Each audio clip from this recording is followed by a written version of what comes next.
Baik, perkenalkan nama saya Octavia Aibis Parani dengan NIM 245610010 dari Program Studi Sistem Informasi. Di sini saya akan membahas laporan dataset COVID-19 menggunakan Decision Tree. Adapun topik pembahasan pada hari ini yaitu yang pertama tentang dataset itu sendiri, import tools dan dataset, pre-processing data, split data, training dan parameter tuning, evaluasi mendalam, visualisasi, dan kesimpulan. Seperti yang tadi dijelaskan, pembahasan pertama pada hari ini yaitu adalah tentang dataset. Di sini saya membagi menjadi 3 poin, yaitu ada isi dataset, sumber, dan yang terakhir validasi utama. Nah, isi dataset ini dataset ini mencakup jumlah orang yang menjalani tes COVID-19 per 1.000 penduduk setiap minggunya di berbagai provinsi yang ada di Indonesia untuk periode 2021 sampai 2023. Dan untuk sumbernya sendiri, data ini diproduksi secara tahunan oleh Kementerian Kesehatan Republik Indonesia. Dan variabel utamanya terdiri dari tahun, minggu epidemiologi, kode dan nama provinsi, serta rasio pemeriksaan per 1.000 penduduk. Dan bagian B, yaitu ada import tools dan dataset. Yang pertama kita akan bahas mengenai import library.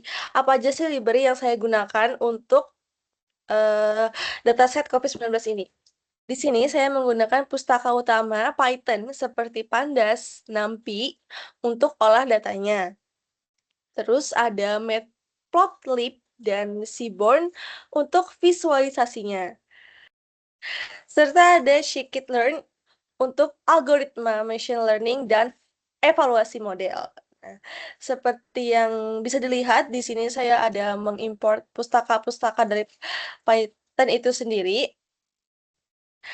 Next, di sini kita akan memuat dataset. Setelah kita mengimport pustaka utama Python, seperti yang tadi kita bahas, yaitu ada NumPy, ada Pandas, ada Matplotlib, ada Seaborn, ada Scikit-learn. Nah, setelah itu kita akan memuat datasetnya, di mana data ini tuh bakal dibaca dari file CVS dengan total baris awal itu sebanyak 5.045 baris sebelum diproses lebih lanjut. Nah, gimana sih proses memuat dataset tersebut? Load data ini tuh menggunakan fungsi pdread CSF untuk menarik data mentah ke dalam sistem Python. Seperti yang bisa dilihat di sini. Oh, sorry saya typo ya. Di sini harusnya CSF bukan CVS. Oke, seperti bisa dilihat di sini. Di sini ada variabel df itu dia mengambil fungsi pdread CSF itu untuk membaca dataset rasio pemeriksaan COVID-19. Nah, akhirnya hasil outputnya itu menjadi total baris awal ada 5.495 baris. Oke, kita masuk ke bagian C, ada pre-processing data, di mana ini tuh merupakan filtering data. Nah, dilakukan penyaringan dengan menghapus data nasional kode provinsi 0 untuk memfokuskan aja nih analisis hanya pada tingkat provinsi, sehingga ya, menyisakan 5.338 baris data. Oke, yang tadi awalnya itu kita punya data 5.495 baris data, setelah melakukan processing atau filtering ini, data yang kita dapat itu menjadi 5.338 baris data aja. Nah, gimana sih proses dari filtering atau pre-processing ini? Oke. Di sini, seperti tadi kita menggunakan variabel df, di mana variabel ini tuh menggunakan perintah kondisi tidak sama dengan 0. Nah, pada kolom provinsi untuk membuang data agregat nasionalnya. Nah, sampailah kita dapat untuk total filter yang tadi sudah saya sebutkan, yaitu 5.338 baris data saja. Oke, masih di sekitar pre-processing data, di sini ada pembuatan target kategorial, di mana mengubah nilai rasio atau angka kontinu menjadi label kategori biner berdasarkan nilai median, yaitu 0,68, dengan rasio di atas median itu diberi label 1, yang artinya tinggi, dan di bawah atau sama dengan median sendiri itu diberikan label 0 yang artinya rendah. Nah, gimana proses pembuatan target kategorikal ini? Nah, program ini itu menghitung nilai median, seperti seperti tadi yang sudah saya bilang. Jadi nilai median itu tuh dihitung terlebih dahulu. Nah, lalu menggunakan fungsi astype ini, integer untuk mengubah rasio, di mana di atas median menjadi angka 1 dan di bawah median menjadi angka 0. Hingga akhirnya kita dapat output, seperti ini, ambang batas median 0,68 karena kita menghitung nilai mediannya terlebih dahulu. Lalu untuk distribusi targetnya, 0 itu kita dapat 2.672 dan untuk itu target yang rendah, dan untuk target yang tinggi ada 2.666. Oke, kita lanjut ke bagian D, yaitu ada split data. Di sini juga terbagi menjadi dua, ada pembagian data dan random stage. Di pembagian data set ini dibagi menjadi dua bagian dengan rasio 80% untuk data training, yang hasilnya didapat itu 4.270 sampel, dan 20% itu untuk data testing, atau 1.068 sampel. Nah, untuk random state-nya sendiri itu menggunakan nilai 17 untuk memastikan hasil pengacakan data itu konsisten. Nah, gimana sih proses dari split data ini? Nah, program itu memecah variabel X atau fitur penentu dan variabel Y itu sebagai target menggunakan train test split. Nah, terus ada parameter test size. Test size sama dengan 0,2 disetel agar komputer itu otomatis memisahkan 20% itu sebagai data secara acak khusus untuk testing. Seperti pada program ini. Nah, untuk variabel X-nya itu di sini fitur penentu. Nah, di mana itu ada tahun, minggu, kode provinsi. Terus untuk variabel Y-nya itu target. Nah, ini dan untuk tes size-nya itu 0,2 dengan random stage-nya 17 agar konsisten ya. Terus akhirnya output-nya seperti yang tadi saya sudah bilang, untuk trainingnya itu ada 4.270 sampel dan untuk testingnya ada 1.068 sampel.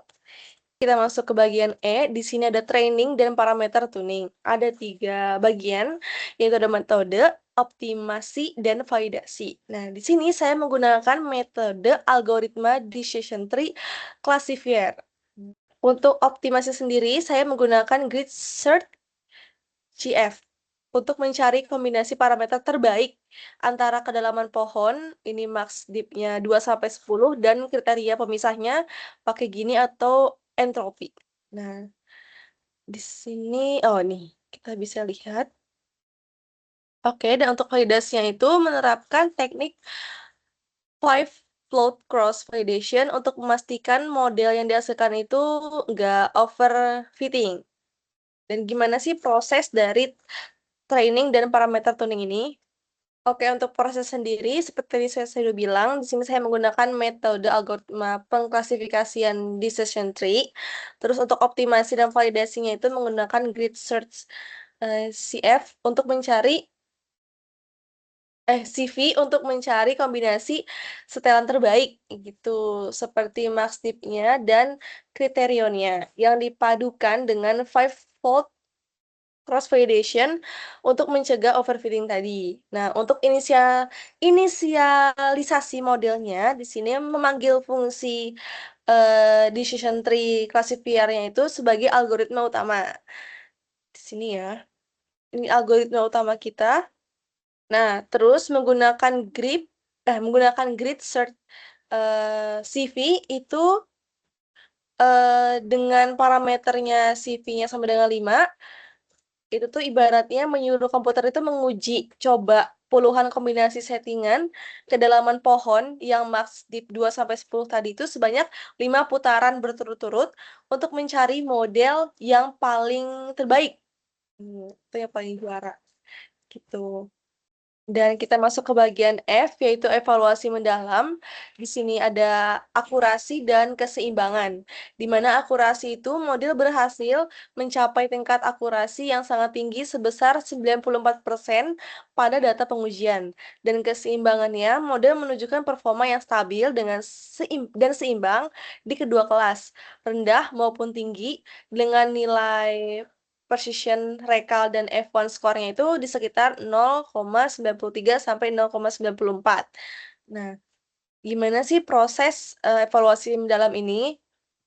Oke, yang pertama itu dengan melakukan ujian prediksi, program itu memanggil fungsi base tree predict dengan memasukkan variabel X test. Nah, ini tuh ibarat memberikan soal ujian kepada model menggunakan data uji yang belum pernah ia lihat sebelumnya. Nah, untuk cetak, performanya sendiri, itu ada fungsi classification report, yaitu ada variabel y-test sama y-pert, ya, y-pert. Digunakan untuk mengoreksi ujian, terus komputer secara otomatis itu membandingkan nih, antara variabel yang ini, y-pert ini dengan, jawaban aslinya, y-test ini. Gitu, menggunakan fungsi classification report ini tadi. Sampailah, eee, output yang dihasilkan yaitu ada laporan klasifikasinya seperti ini. Ada precision-nya, ada yang rendah ada 0,94, terus yang tinggi 0,93. Gitu, precision dan recall-nya juga sama, terus F1 score-nya juga sama. Sekarang kita masuk ke bagian G, yaitu visualisasi. Di sini saya ada 3 visualisasi yang saya gunakan. Ada diagram distribusi, confusion matrix, terus ada decision tree. Untuk analisis visualnya sendiri, presentasi ini didukung oleh diagram distribusi kelas yang seimbang. Terus ada confusion matrix untuk melihat detail benar atau salahnya prediksi, serta diagram struktur decision tree yang menunjukkan alur logika pengambilan keputusan model. Yang pertama kita bahas mengenai diagram distribusi kelas atau di sini kita pakai bar chart ya. Di sini menunjukkan postur data yang akan dipelajari oleh model. Grafik ini membuktikan bahwa setelah target dibagi berdasarkan nilai median, jumlah data kelas 0 atau rasio rendah dan kelas 1 untuk rasio tinggi itu sangat seimbang, berada di kisaran 2.600-an data gitu. Keseimbangan ini sangat penting untuk memastikan model belajar secara adil dan tidak bias terhadap salah satu kategori. Yang kedua ada confusion matrix, kita pakai heat map. Nah, di sini itu membedah rincian keakuratan tebakan model pada data ujian. Nah, matriks kotak-kotak ini itu memperhatikan perbandingan antara tebakan model versus kenyataan aslinya.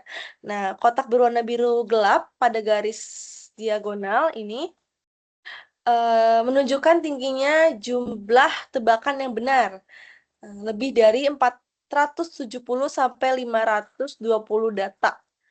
Nah, sebaliknya kotak berwarna terang menunjukkan tebakan yang salah, hanya sekitar 34 sampai 35 data saja. Nah, ini menjadi bukti visual yang kuat bahwa akurasi model itu sangat tinggi.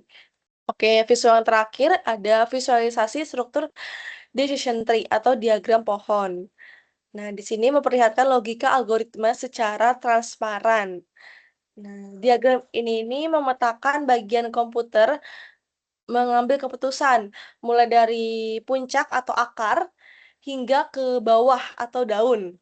Setiap percabangan mewakili pertanyaan seleksi, misalnya terkait minggu atau provinsi tertentu. Dan warna kotak di bagian paling bawah atau daun menunjukkan hasil keputusan akhir model, apakah suatu data itu diprediksi masuk ke kelas rasio rendah atau tinggi.